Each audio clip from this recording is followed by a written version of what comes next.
us understand the story behind the discoveries based on careful scientific analysis of the evidence, and what this means for our own understanding of our past and our existence here on planet Earth today, and ultimately for our collective futures. Today, the team will describe results published in 2 papers in the open access journal Paleoanthropology. Ladies and gentlemen, I present to you Professor Lee Berger, who will introduce his leading collaborators and present his findings publicly for the very first time on the Child of Darkness. Professor Berger will manage the rest of the proceedings, including the question and answer session at the end. I thank you.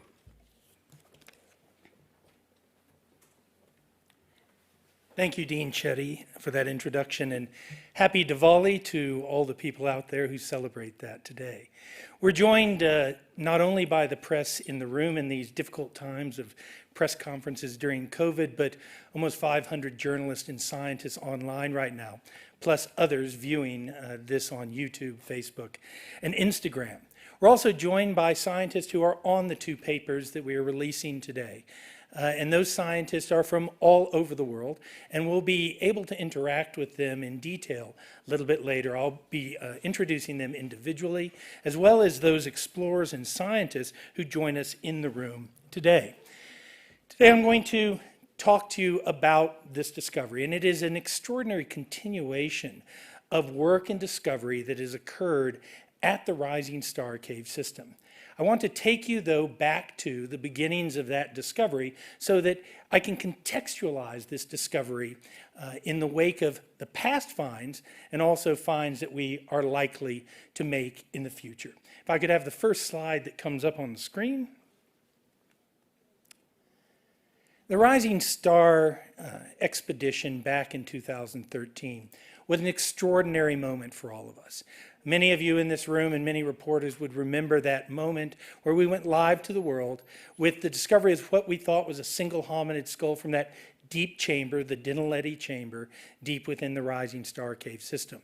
It, of course, would turn out to be not just one skeleton, but in fact, the largest assemblage of ancient human relatives that had ever been discovered, with, on the single first expedition, almost 1,500 individual remains coming out of that, where we had the wonderful underground astronauts risking their lives to move into these extraordinary and dangerous places. That set the scene from this remarkable remote space of a scientific discovery that I think none of us expected. No one had expected in a search for the rarest sought-after objects on the planet that we would ever find a cave that literally the cave floor and the shallow layers beneath it were littered with dozens of individuals of what was clearly an ancient human relative. We would name a new species on this material. We were blessed as a large team from all over the world with more material probably than any other scientist had ever been confronted with at the time. And this allowed us to do an unprecedented study, not only from head to toe of these, with remains that are not normally preserved in this condition, but at all age groups, from the dentition of children all the way up to the skulls and bodies of more elderly individuals. The species was then complemented a few years later by the discovery of another skeleton and other material of Homo naledi in another distant area of the Rising Star Cave System that we called the Letty chamber. And there we discovered the bones of an individual we would call Neo in an alcove, a remarkable situation that was packed into a small space up in a shelf.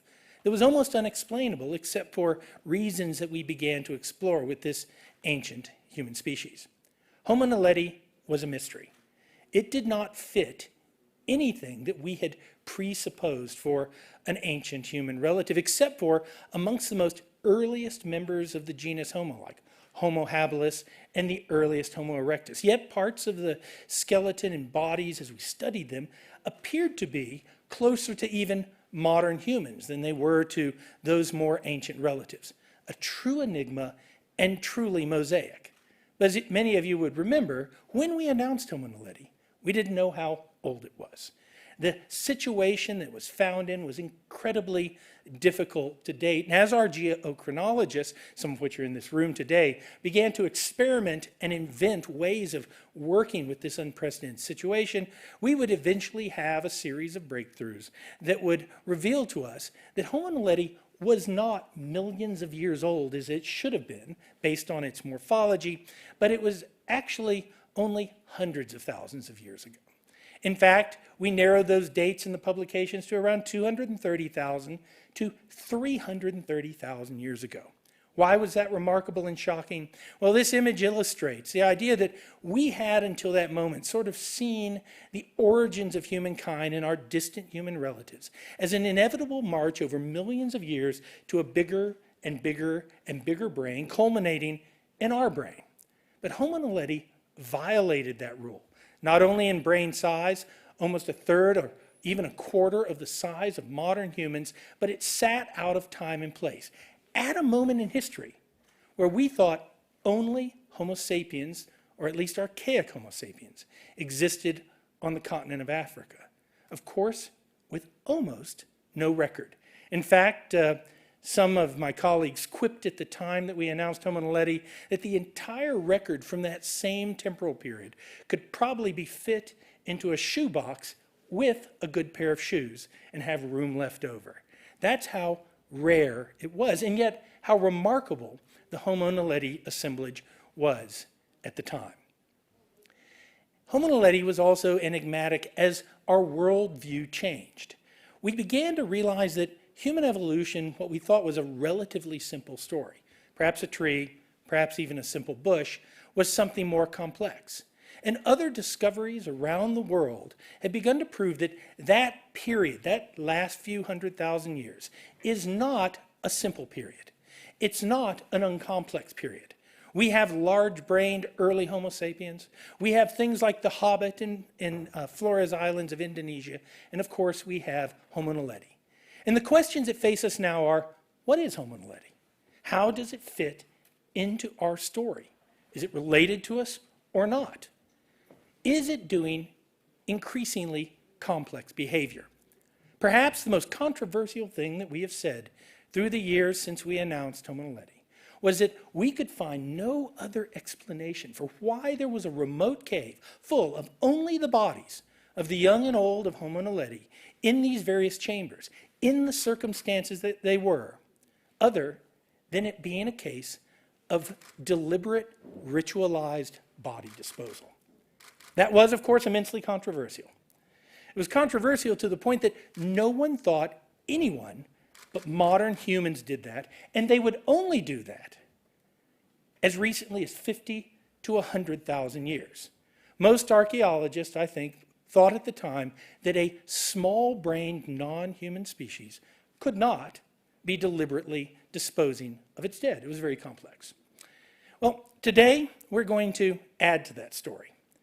We, our team, many of whom are in this room, teams of scientists and explorers, have never stopped exploring, true to the motto of our team. And we've continued to explore the vast 3.5 kilometers and more of underground spaces of the rising star cave systems.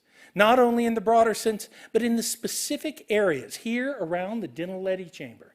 That was the original area where we talked about for the first finds of Homo naledi, into areas like the Hill Antechamber, which is a new chamber we recognize at the base of the chute, that incredibly difficult 12-meter, 16-centimeter drop that it takes to get in there, that not only did we go through, but Homo naledi must go through. We pushed beyond it into tight spaces. This network of spaces that you see beyond the area where we originally found Homo naledi is just 12 to 30 meters past that area. But to get to those spaces takes extraordinary human effort. Effort by only the best and bravest of explorers and cavers to get past an area that the explorers have called Chaos Chamber. And I can bet you imagine why they call it Chaos Chamber. It's a difficult passage to move through. It takes many, many minutes just to move a few meters into that network of passages and caves. Now, those are not massive spaces. Most of those little spaces you see there are between sort of 10 centimeters and 20 centimeters wide. They are extraordinary places to get through. And I think for just a moment, I'll let you enjoy the images that are on the scene as Steve Tucker actually demonstrates going into the space where the discovery we're talking about has made. Any of you who are claustrophobic might want to look away at this time as you pass into a narrow space that is about 15 centimeters wide and 80 centimeters long. And I hope you sense some of the bravery and skill it takes. He has to remove his helmet to get in there. These are the passages and areas that our explorers in this discovery was made. These type of tight spaces, and here you can see how those narrow passages look to these explorers. You may have remembered when I said that when we found the original Homo naledi in the Dinaledi chamber, that probably fewer people had been in that chamber than had been in space. Well, probably fewer people have been in these spaces than have been on the moon. So it's an extraordinary achievement to have discovered what we discovered here. And in that space, what we call the 110 locality, it's just a locality under our numbering system, they found on this tiny little ledge, sitting 80 centimeters above the cave floor, in a passageway that's about 15 centimeters wide, on a small shelf of forming limestone, they found small fragments that they initially didn't know what they were. And the space was so difficult, only a few people could get sight of that area.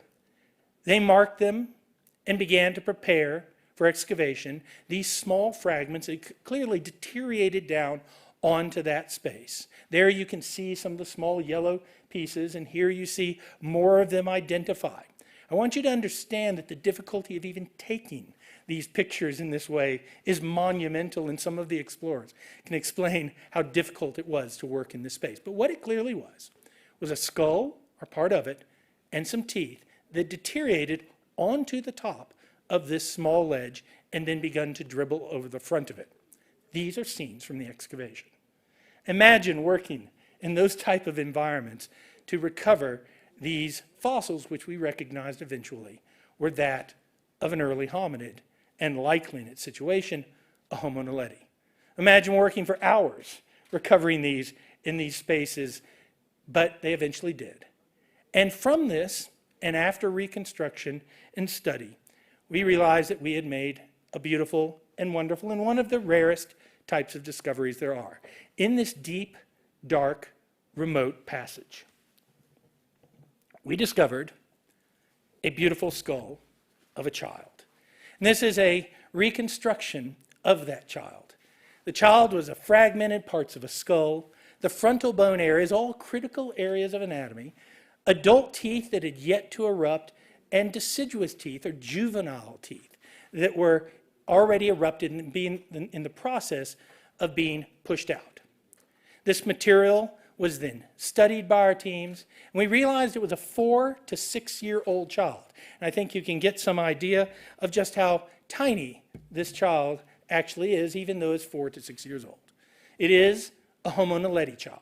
It's the rarest of the type of early hominid fossils we find, a fossil of a child.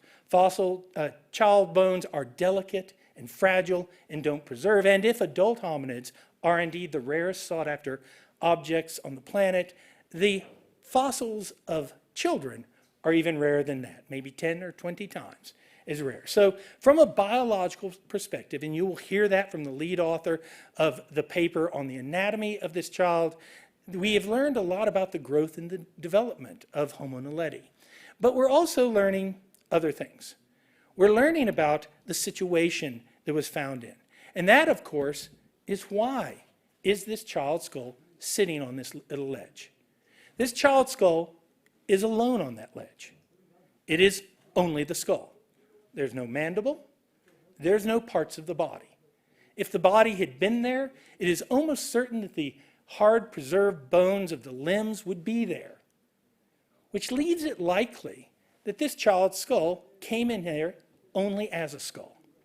And yet, there are no signs of scavenging. There are no signs of predation on this.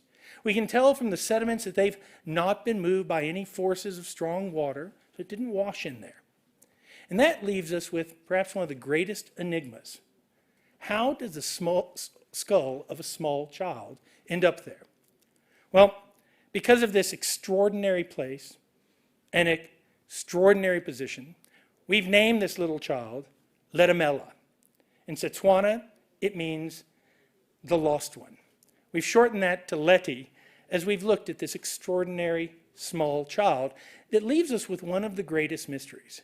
Is this a continuation of the behavior that we have seen and hypothesized for Homo naledi? We believe that the original chambers that it's found in were deliberate ritualized body disposal, that possibly Neo was placed into an alcove within the Letty chamber. We can see no other reason for this small child's skull being in the extraordinarily difficult to reach and dangerous position, and yes, it has always been that way, at least since the times that Homo naledi have been accessing it, that it got there without the assistance of another member of its species. It was likely, potentially, placed there.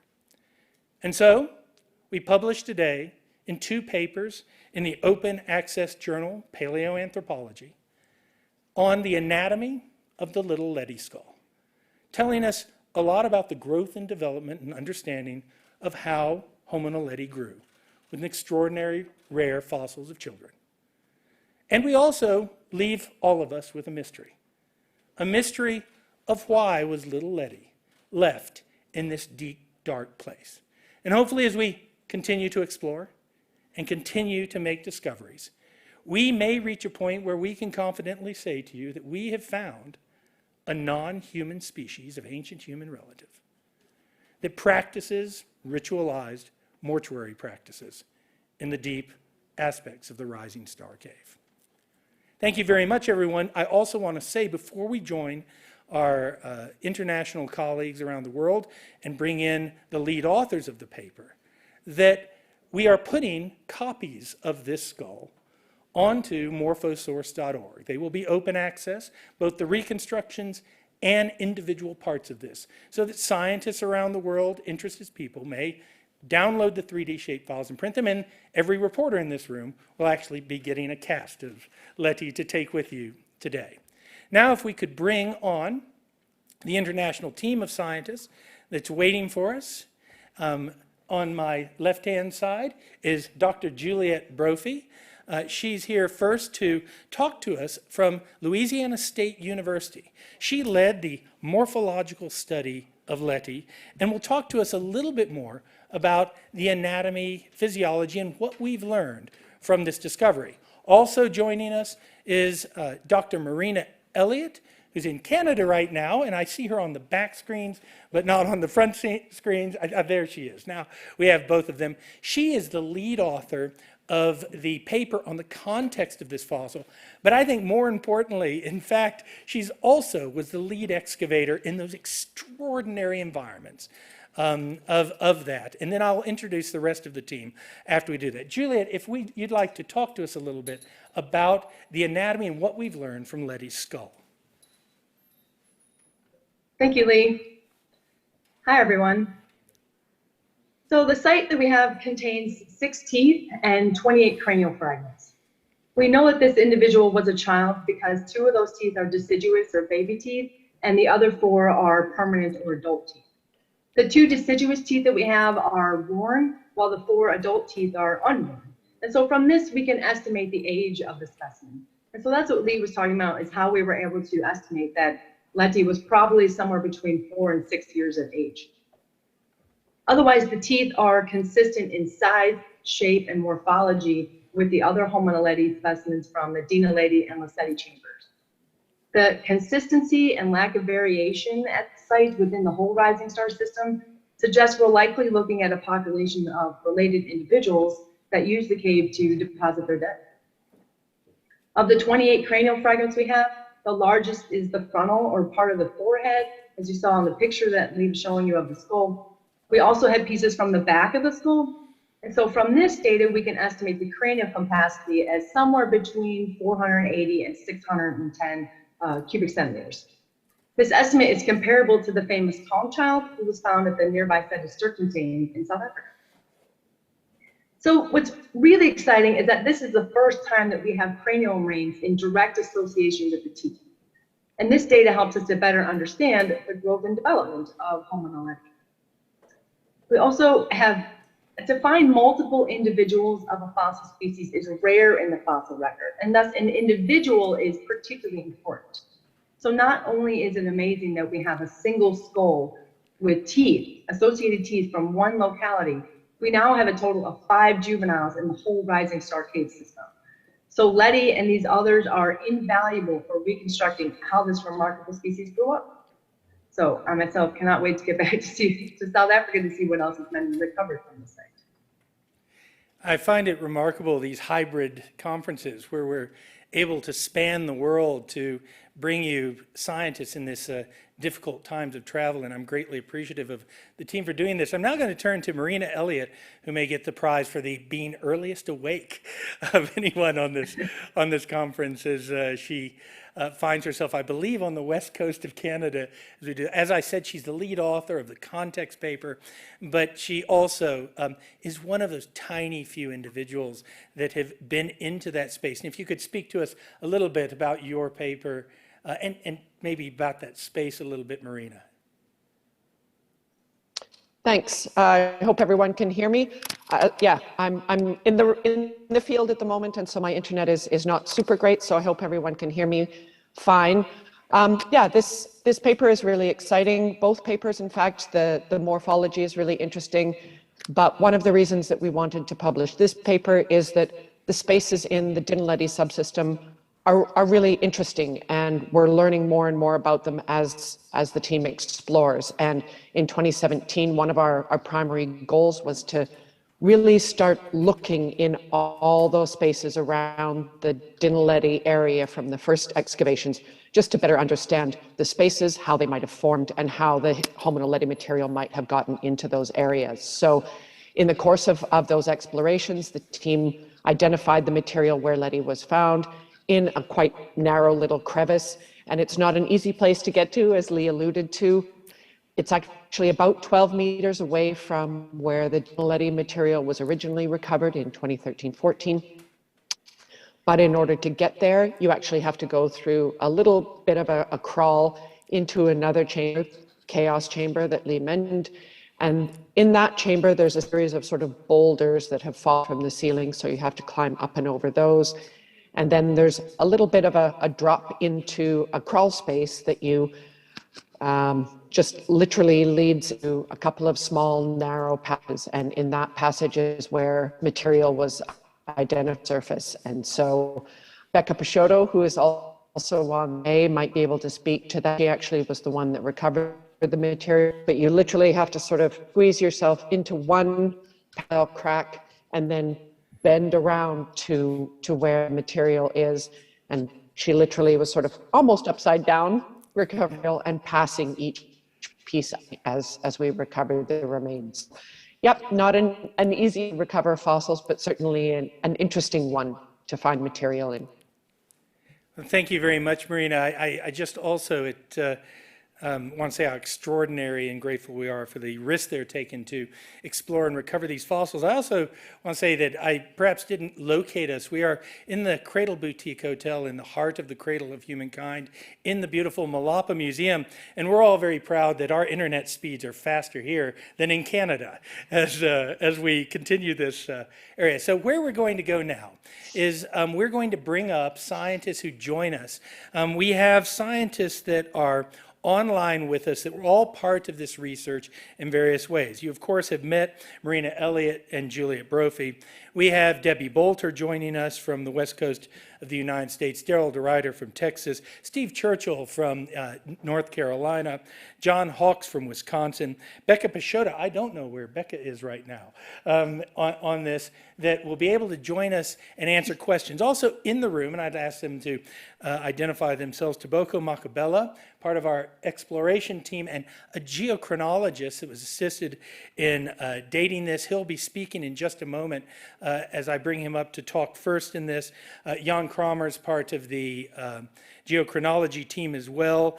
Dirk van Rooyen, who was part of the exploration team, Maripang Ramalepa, who's part of the exploration team, Matabella Sikone, who are all part of the exploration team and also co-authors on the paper. I'm going to invite Toboko up for just a moment to also talk to, he's going to stand here actually, for COVID, he's going to stand where he is and talk to us a little bit about how we are assigning an age. As you know, this context for little Letty was extremely difficult, and why we're saying it's likely she is associated with the rest of the Homo Letty. Toboko? Thank you, Prof. Berger. Right. So, in the context that has just been described for Letty, we found the fossil in this narrow passage that is 15 centimeter wide. And in this passage, the geology, it is not very much different from the Dinaledi chamber, as well as the Lesedi chamber, which have been well studied, where the majority of the fossils come from, and the other parts that we've also explored and studied. So because the geology is very similar, we did not, for this purpose, go through the extensive challenge of doing all the geochronology that we have to do. And so we are assigning the age based on the similarity of the geology in all these chambers, like we did for the Lesedi chamber, and assigning that age to be between 241,000 and 335,000, with an ideal center age of 250,000 years. So, as you might remember, well, dating the Homo naledi fossils was a challenge which took 2 years after the initial announcement of the fossils, and that is because this is a special deposit that we're dealing with. I think it is difficult to date because we were just not supposed to find it, you know, because of what Homo naledi intended it to be. They wanted to hide it from us, you know. But we found it, and we are working on determining more ages. The initial ages of the entire cave system were published in 2017, and this year we've had 2 geology papers that have revised the ages from 225,000 to 241,000 all the way to 335,000. And I just want to add more on the geology to say this deposit is incredible because not only did we have to combine 4 methods to be able to determine the age of Homo naledi, but it has also allowed us to push the boundaries of geochronology to try and date the deposits. And as you will see in future announcements of this research, Homo naledi is just allowing us to go beyond the normal geochronology that has been applied in the other sites in the cradle and other fossil sites. I think I can stop here for now. Thank you, Toboko. We will now go to question and answers. We're going to do this in a split format. We'll first take a general group of questions, both from the reporters that are here, from the streaming online audience that is available, that's following this worldwide now, as well as from the registered reporters, the nearly 500 that have registered, and those will also be able to ask questions individually. And then we will take that for a few minutes, and then we're going to break away. We have 2 additional rooms that will allow individual reporters that are here to speak directly to the lead authors, Marina in one room, Juliet Brophy in the other, in the 2 breakaway rooms. I will remain here for questions with those scientists that are online. I'll act trying to steer you to the appropriate scientists that joined us or explorers that are in the room to answer any specific questions. But that will occur offline. So we'll remain online for a while more in the public press release and then move to that more exclusive individual Q&A that occurs now. So now I'd like to open the floor to any questions from reporters that are in the room that they might have that we might answer either by myself or any of the people in the room or online. Do we have any questions in the press room now from anyone? Just raise your hand if you do. Many of them have been well briefed at the area this morning. Do we have any online questions as well? Oh, wait, I have one here. An online question? We have a question from Kim Sales on Facebook. She says, was this space as difficult to get into at the time of this hypothesized deliberate disposal? So I'm going to turn that to, let's actually have, let's go to Becca Pashota, who went into those spaces, and actually have her begin to answer difficulty, and then maybe I'll turn back to Toboko to kind of finish that out in a moment. Becca, if we could ask you to begin to answer that question initially about the difficulty of the spaces, and was it as difficult in the past? Accessing this space where these particular fossils was found is very, very difficult. You have to go through all of the same maneuvers to get to this space as you do to get to the Letty chamber, because this one is beyond the Letty chamber. So all of that going up the dragon's back and down the narrow chute, all of that still stands. And then once you complete that, you go beyond Letty chamber to the area where these fossils were found. And these fossils are in a very narrow fissure that I cannot get into with my shoulders square. It's definitely a excavating sideways, and as Marina said, slightly upside down, wedged in between the rock. I'll turn it to Boko to talk about the geology in that space and how we understand how old that space is and how it may or may not have changed in the intervening 250,000 years. Thank you, Becca. Well, 250,000 years ago, the cave and the landscape have changed a bit. Probably on the surface, we've lost about 3 meters or a meter and a half. That has changed the area. And the entrances that we use are certainly not the ones that Homo naledi used from surface, because we use the entrances that were formed by the miners when they were mining the area. However, we have, used the same spaces, the same passages underground in the cave that Homo naledi has used. Yes, they're very difficult for us, although we have incredible climbing skills and crawling skills. I think we're dealing with a situation where Homo naledi were just better climbers than us, and so what is difficult to us might not necessarily be difficult for them. While the cave has changed, I don't think we've seen very much changes between now and 250,000 years ago. I think we're just dealing with a case of better climbers being able to get there with more ease and probably faster and easier than we are able to today. Thank you very much, Toboko. I see also on the screen we were joined by Ashley Kruger, and I hope I'm not missing anyone yet that is joining us in the past. We have a question in the back from a reporter in the room. I don't know if this was already asked, but I just want to clarify, when exactly was Letty found, when his exact discovery, was it this year? When exactly, can you just have the exact time? Marina, would you like to speak to, actually, let's go to John Hawkes. John Hawkes, I think I saw on there. John Hawkes, would you like to answer when exactly Letty was discovered? Yes, so the Letty skull was discovered in 2017 in September, as our team was exploring these very deep fissure systems that are adjacent to the Letty chamber. The video that you saw with Marina and Steve Tucker working in those distant passages is the original video that was taken at the time of the discovery. It's just remarkable, and the dedication that these folks have to be able to go into spaces and work effectively in spaces that are incredibly remote and very difficult to access is really just an inspiration. I'm very excited our internet's also better than Wisconsin's. We'll just keep bragging about being in South Africa with fast internet. Do we have any questions from the online press? So we've got 2 questions, Lee, on how did Homo naledi manage to see in the caves? Did they use, is there any evidence of use of fire? So that's an excellent question. How did Homo naledi actually see in those caves? Maybe let's go to Steve Churchill at Duke University. Maybe you can talk to a little bit about ideas around the idea of, did they have fire? Did they not have fire? Or how did they get and move in these dark spaces? Steve? Thank you, Lee. That's a wonderful question. We can tell, our geologists are fairly certain that these deep areas of the cave, like the Letty chamber, have always been in the dark zone, in the complete dark zone. And what's interesting is that sometimes our cavers come across baboons in the dark zone, living baboons, which is probably a terrifying experience, which seem to be feeling their way around in there.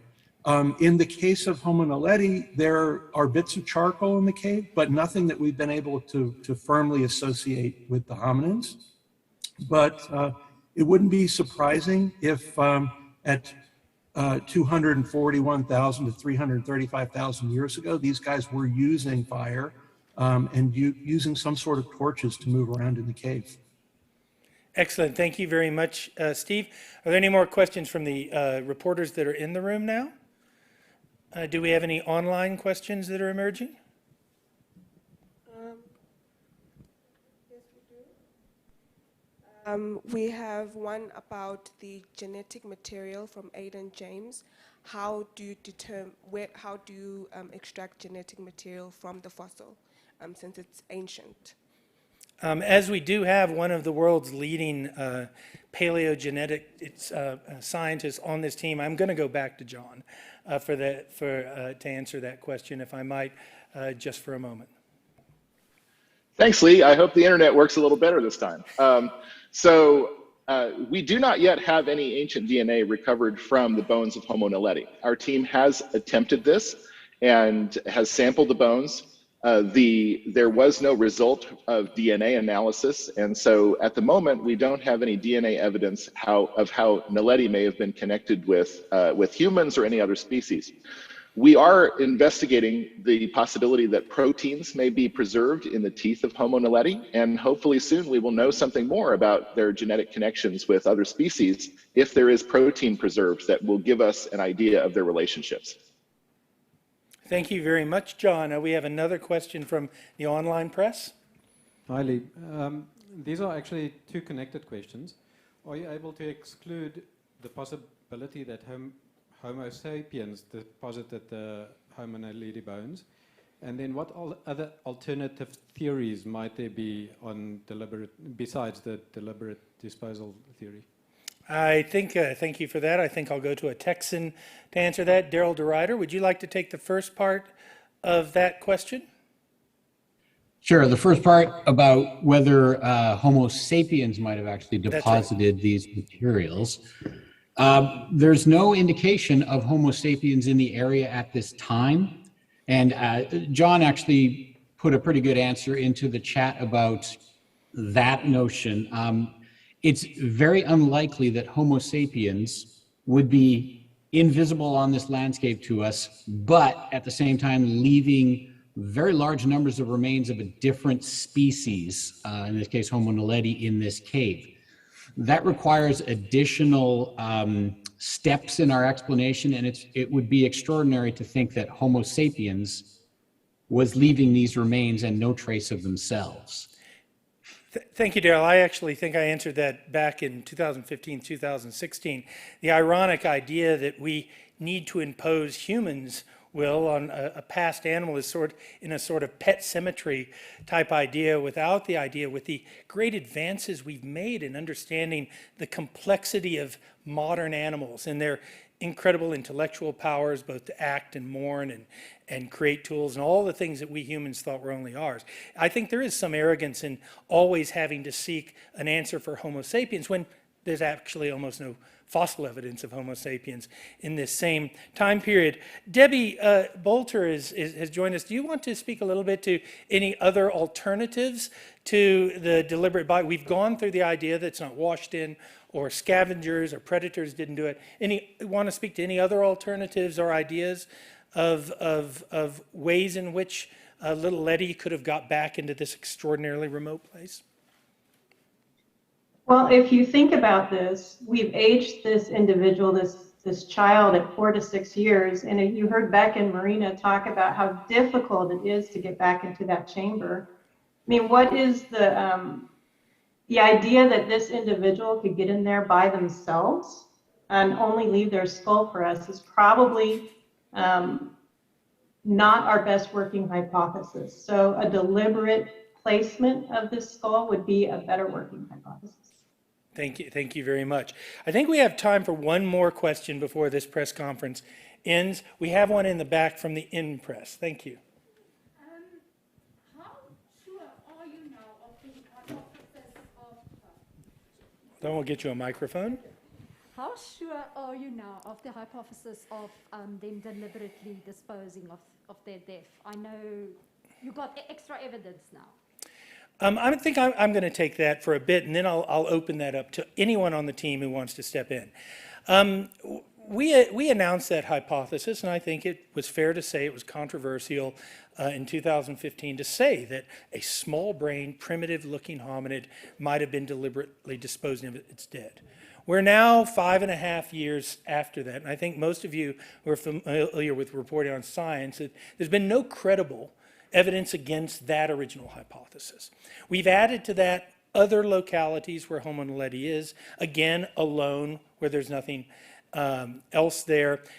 In addition to the extremely unusual situation that Neo from the Letty chamber found itself in a skeleton, almost in an alcove, very similar in some ways to this, easier to get to, ironically, but like that again. And now we're adding Letty, a skull alone with no body parts, nothing else, just this part of the skull, again in an extremely remote area. I believe the case is beginning to build. We will continue. This is science. We're testing hypotheses. It is a hypothesis we'll test. We'll continue to do that. I can tell you we are exploring other discoveries and other ideas because we're not stopping this exploration and discovery process with Homo naledi. And we'll let you know as those discoveries and that science is done. I'd like to open it up to anyone on the particularly electronic panel or scientist or explorer that's in this room. If they have something else to add, some of those maybe that I haven't touched on, if you want to come in now as we end this part of the online press conference. I'd be happy to add a little bit to that, Lee. Sure. In a cave like this in South Africa, or anywhere in Africa, really, there are some obvious potential accumulating agents that we want to explore. Things like carnivores, maybe water movement. So we explored or examined all of the bones of Naledi that we found throughout the system, and there's no indication of any carnivore activity, no tooth marks, no gnawing, nothing like that. There are no carnivore remains in the main Dinaledi chamber area. So there's very little chance that it's a carnivore action. There's no indication that there's a large-scale water movement depositing these things. So by eliminating these other potential explanations, we begin to focus ever closer on the intentional behavior behind this. Thank you very much. Would anyone else like to comment on this or any other aspect that we may have missed with this remarkable discovery of Letty?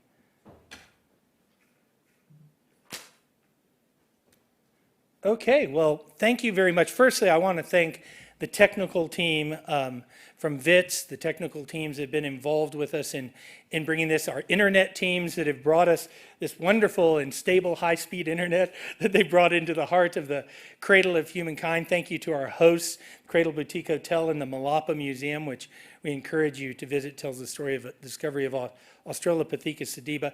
Thank you worldwide for joining us in this press conference, in this hybrid press conference. Thank you particularly for those of you in the South African media and international media that have joined us in the room today for this announcement of a child of darkness. I guess, ironically, on the celebration of light, Diwali, today.